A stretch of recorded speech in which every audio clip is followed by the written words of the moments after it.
इसी साल मई के महीने में राष्ट्रपति ने चीफ जस्टिस ऑफ इंडिया और सुप्रीम कोर्ट को 14 सवाल पूछे थे। वो सवाल थे जो सुप्रीम कोर्ट के द्वारा राज्यपाल और राष्ट्रपति की शक्तियों को उन पर कंट्रोल करने के लिए और किसी भी विधेयक को लेकर के 3 महीने का टाइमलाइन दे दिया गया और 3 महीने में उस पर फैसला सुनाना पड़ेगा उस विधेयक पे, यानी कि उस विधेयक को उस पर साइन करने पड़ेंगे और उस विधेयक को अगर नहीं साइन किया गया तो लगभग उस विधेयक को पास माना जाएगा। यानी राष्ट्रपति आदेश दे या ना दे उससे कोई मतलब नहीं होता, राष्ट्रपति उस पर साइन करे विधेयक पर उससे कोई मतलब नहीं होता, वो ऑलरेडी पास मान लिया जाएगा।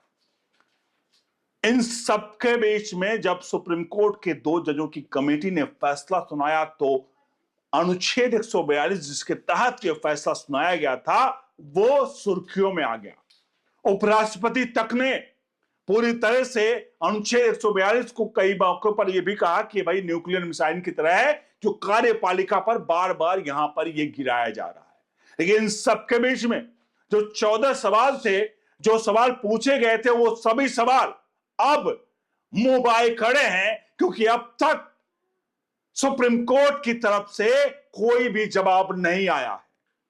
इस वीडियो में हम दिखाने जा रहे हैं कि आखिरकार चीफ जस्टिस इंडिया का जवाब क्यों नहीं आया और क्या कारण हो सकता है ना आने का, क्योंकि हम अटकलें लगा सकते हैं क्योंकि सुप्रीम कोर्ट के जज साहब का नाम तक नहीं जान सकते तो साहब उनके अंदर की बात क्या जानना है, वो तो बड़ा नामुमकिन सा है। लेकिन आखिर जवाब क्यों नहीं आया और क्या कारण है इस मामले को दबाया गया है और क्या अब तक आपको इसमें यह भी जवाब मिलेगा कि क्या राष्ट्रपति ने कभी भी 75 साल जब से देश आजादी हुई, जब संविधान बना, क्या राष्ट्रपति ने कभी सुप्रीम कोर्ट से सवाल पूछे ही नहीं है या इस प्रकार से कोई कंट्राडिक्शन हुआ ही नहीं है? इसका भी जवाब आपको कमेंट बॉक्स मतलब इस वीडियो में मिलेगा। आप सभी से चाहेंगे कि अनुच्छेद 142 का इस्तेमाल करके जिस 3 महीने की शक्ति मतलब उनको कंट्रोल कर लिया गया, उनको किसी विधेयक को लेकर के, राष्ट्रपति और राज्यपाल को लेकर के, आपको क्या लगता है यह फैसला अनुच्छेद 142 जिसको ब्रह्मास्त्र की तरह इस्तेमाल करके, क्या आपको लगता है ये न्यायोचित है? इस पर अपनी कमेंट में अपनी राय प्रतिक्रिया जरूर दीजिए और वीडियो को लाइक शेयर जरूर करिए। सबसे पहले हम बात करते हैं 14 सवाल जो पूछे गए थे, वो 14 सवाल का जवाब आखिरकार क्यों नहीं आया? क्या ये भी मामला तारीख पे तारीख हो जाएगा? राष्ट्रपति से सुप्रीम कोर्ट ने कह दिया कि आपके पास कोई विधेयक आए तो उस विधेयक पर अगर ये लाइन आपको अच्छी लगे तो नीचे कमेंट बॉक्स में अपनी प्रतिक्रिया और लाइक का बटन जरूर दबाइएगा। राष्ट्रपति को पूछ लिया कि आपको 3 महीने के भीतर कोई भी विधेयक पर आपको सिग्नेचर करना ही पड़ेगा, राज्यपाल से कह दिया करना ही पड़ेगा। लेकिन क्या सुप्रीम कोर्ट, क्या देश की कोर्ट है, क्या देश के वो कमेटी जिन लोगों ने फैसला सुनाया है ये भी फैसला देंगे कि 3 महीने के भीतर ही किसी भी मामले पर वो फैसला सुना देंगे? अब शायद जजों का एक एक्सक्यूज आए, वो एक्सक्यूज ये आए कि भाई मेरी उसमें क्या गलती है, जब मैं कोर्ट में होता हूं और कोर्ट में कोई भी केस चल रहा होता तो जब सबूत और गवाह नहीं सही से आते हैं तो मैं क्या फैसला लूंगा। चलिए इस बात को मैं मानता हूं कि आप ये बात सही कर रहे हैं, लेकिन अगली जो बात करने जा रहा हूं उस पर आप अपनी प्रतिक्रिया राय जरूर दीजिएगा, आप सभी दर्शकों से चाहूंगा। लेकिन सवाल यह है कि जब आप किसी भी फैसले को सुरक्षित रख लेते हो, यानी उसकी सारी सुनवाई पूरी हो गई है, उसके बावजूद भी जो व्यक्ति जेल में सड़ रहा है उसकी सुनवाई भी पूरी हो चुकी है, फिर भी 2-2 3-3 साल आप मामले को लटकाए अटकाए भटकाए रखते हो, उसके पीछे क्या राज है? उसमें क्यों नहीं आप बाउंडेशन डाल देते कि किसी केस की सुनवाई अगर हो जाए, पूरी हो जाए तो उसके 10 दिन, 15 दिन, 1 महीने या 2 महीने के भीतर फैसला सुनाना ही होगा। अभी हालिया में झारखंड का एक मामला आया था क्रिमिनल केसेस के मामले में, जहां कई मामले पेंडिंग थे। एक मामला आया कोर्ट में, सुप्रीम कोर्ट में। सुप्रीम कोर्ट ने जब पूरी फाइलिस्ट मंगाई तो पता चला देश भर में ऐसे कितने केस पेंडिंग हैं जिनकी सुनवाई तो पूरी हो चुकी है, लेकिन उन पर फैसला सुप्रीम कोर्ट या हाई कोर्ट या लोअर कोर्ट नहीं दे रहा है।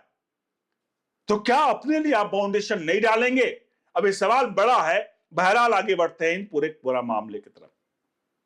14 सवाल जो पूछे उनमें कई ऐसे सवाल हैं जो सवालों को मैं आपके सामने लेना चाहूंगा, क्योंकि अगर मैं सवाल लूंगा तो आपको वीडियोस बहुत ज्यादा लंबी हो जाएंगी, लेकिन कुछ ऐसे पॉइंट है जिसको हम डिस्कस करना चाहेंगे। इसमें एक मेन पॉइंट है, जब 3 महीने का समय सीमा निर्धारित किया गया तो अपना एक वीटो पावर लगा करके इसका इस्तेमाल कर दिया गया सुप्रीम कोर्ट के द्वारा, और कहा गया कि भैया राज्यपाल और राष्ट्रपति 3 महीने के भीतर किसी भी विधेयक पर फैसला सुना देंगे। चलिए दैट्स ओके, सही था ये। लेकिन ये कहां से लिया गया? केवल एक जज के मन की उफान थी जो उन्होंने बाहर निकाल कर फैसला सुना दिया, या कहीं भी संविधान में इसका जिक्र है? चूंकि संविधान का अनुच्छेद 200 और अनुच्छेद 201 जो क्रमशः राष्ट्रपति और राज्यपाल के लिए विधेयक को लेकर के जितने भी क्लॉजेस हैं इसी दोनों सेक्शन में लिखे हुए हैं, यानी राष्ट्रपति के लिए सेक्शन 200 और राज्यपाल के लिए सेक्शन 201। इन्हें में इनके बारे में लिखा गया है कि कोई भी विधेयक उनके पास आएगा तो क्या करना है, क्या नहीं करना है, क्या चीज है, क्या नहीं होगी। लेकिन जब इन चीजों को पढ़ते हैं, देखते हैं, तो उस अनुच्छेद 200 में जो राष्ट्रपति के लिए है, ना 201 में जो कि राज्यपाल के लिए, कहीं भी समय सीमा का निर्धारण या समय सीमा की बात तो कहीं करी नहीं गई है।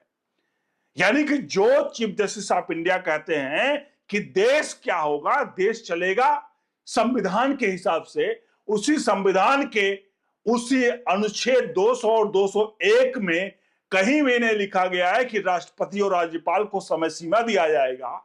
लेकिन उसी संविधान से चलने वाली न्यायपालिका यहां सवाल ये पूछती है, मतलब ये लाइन ड्रॉ कर देती है कि आपको 3 महीने के अंदर फैसला लेना होगा। अब खुद सोचिए आप कि जब संविधान को ऊपर मानने वाले लोग उस संविधान में कुछ चीजें नहीं है, उस संविधान का तोड़ सेक्शन 142 का इस्तेमाल करके राज्यपाल राष्ट्रपति को आदेशित निर्देशित कर दिया जाता है, तो सवाल अगर राष्ट्रपति की तरफ से आए तो वो सवाल जायज तो मेरे ख्याल से है या नहीं है। अब आप बताइए क्या सवाल जायज है कि नहीं जायज है। इसी तरह के लगभग 14 सवाल पूछे गए हैं, जहां अनुच्छेद 142, अनुच्छेद 145 सबसेक्शन 3 और कई अनुच्छेद 200 जिसे हमने बताया, इसी तरह से कई सवाल पूछे गए कि भाई हम ये कर सकते हैं या नहीं कर सकते हैं। अब ये पूरे सवाल आए, अब इस सवाल का एक्चुअल में क्या होना चाहिए। अब आप सबके मन में एक सवाल आ रहा होगा कि पिछले 75 साल देश की आजादी के हो गए, क्या ये पहली बार है जब किसी राष्ट्रपति ने सुप्रीम कोर्ट को पत्र लिखा है खुला और सवाल पूछे हैं? तो मैं आपको बता दूं, ये पहली बार नहीं है। देश की आजादी से लेकर अब तक कुल 15 बार राष्ट्रपति ने किसी मामले को सलाह के लेकर क्वेश्चन आउट किए हैं। और जो कानून कहता है, नियम जो कहता है, नियम ये कहता है कि जब भी किस प्रकार से राष्ट्रपति की तरफ से कोई भी सवाल आते हैं तो एक कमेटी गठित की जाएगी।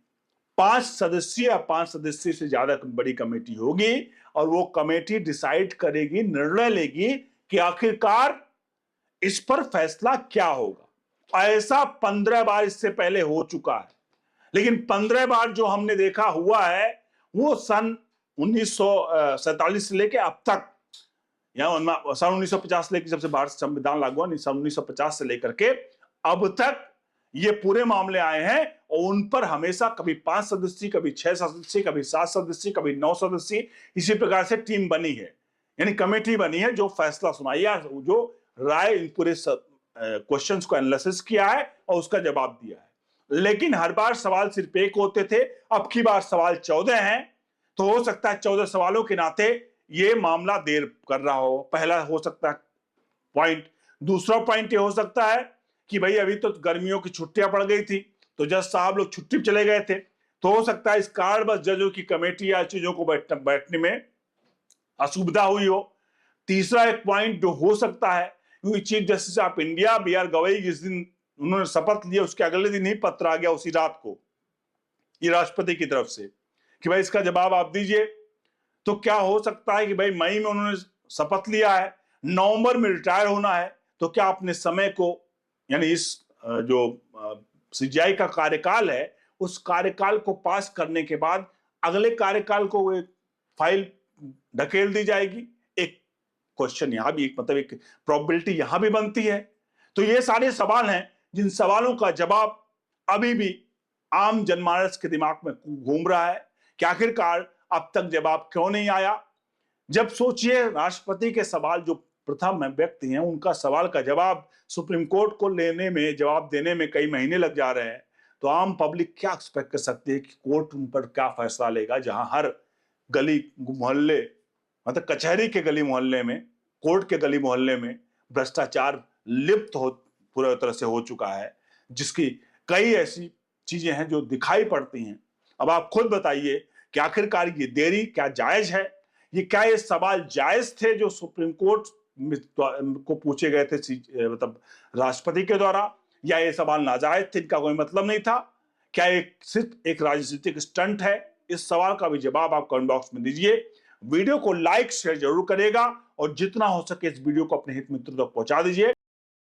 बने रहे ओनली न्यूज इंडिया के साथ। हम देश हित में काम करें। नीचे दिए नंबर्स पर सहायता राशि गूगल पे, फोन पे, पेटीएम के माध्यम से जरूर भेजिए।